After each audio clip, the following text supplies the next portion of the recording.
e tyre. Por në këtë rast nuk bëhet fjalë as për kamion apo taksi, por për një veturë luksoze me vlerë 40.000 euro që do të përdoren nga një kompani, e cila sipas Crimsoni do t'i krijonte një imazh më të mirë, edhe pse bëhet fjalë vetëm për një biznes të vogël. Por në këtë pikë, pesha e fajit nuk bie vetëm mbi Crimson Finance Fund Albania, por edhe mbi vetë themeluesit e tij dhe dy ortakët më të rëndësishëm, Bashkia e Tiranës dhe Fondacioni Shqiptaro-Amerikan për Zhvillim. Përveç se zotrojnë një pjesë të aksioneve, këto dy institucione kanë edhe përfaqësues të tyre në bordin drejtues të Crimson Finance Fund Albania, të cilët do të duhet të monitoronin për të mos lejuar të tilla abuzime. Por abuzimet me paratë e shqiptarëve janë bërë kaq të zakonshme, saqë edhe kjo gjë është kaluar pa u vënë shumë re.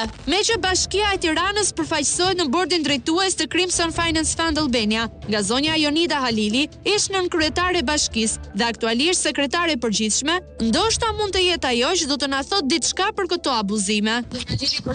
Jeni Dorna nga emisioni Pirania. Dorim të bëj një pyetje për Crimson Finance Fund, duke qenë se jeni antar e bordi dhe Bashkia e Tiranës ortake. A është normale për juve që kjo kompani të jap kredi për makina luksi?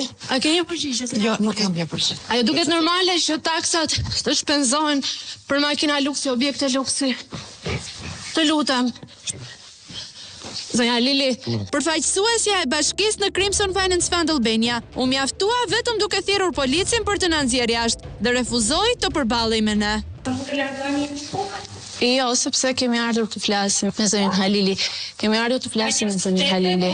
Telefonin mund ta kërkoni në recepcion apo takimin e stuarit. Mund ta largon këtu te shtetet e bashkisë. Jo. Mund ta largon këtu te shtetet e bashkisë. Jo, nuk mund të largohemi, faleminderit. T'ja bëjmë pyetje edhe këtu më mirë zonjës Halili, nëse do të na dëgjoj. Zonja Halili, unë dëshiroja t'ju pyesja në lidhje me Crimson Finance Fund, ku Bashkia e Tiranës është ortake dhe ju jeni antar e bordit drejtues. Ky institucion financiar është krijuar për t'ju ardhur në ndihmë bizneseve të vogla dhe të mesme, por faktikisht ka filluar t'i jap kredi edhe për makina luksi. Nuk e di sa normali ju duket juve kjo gjë, e keni monitoruar juve si ortak, dhe është normale që Bashkia e Tiranës t'ja para nga taksapaguesit për të blerë makina luksi?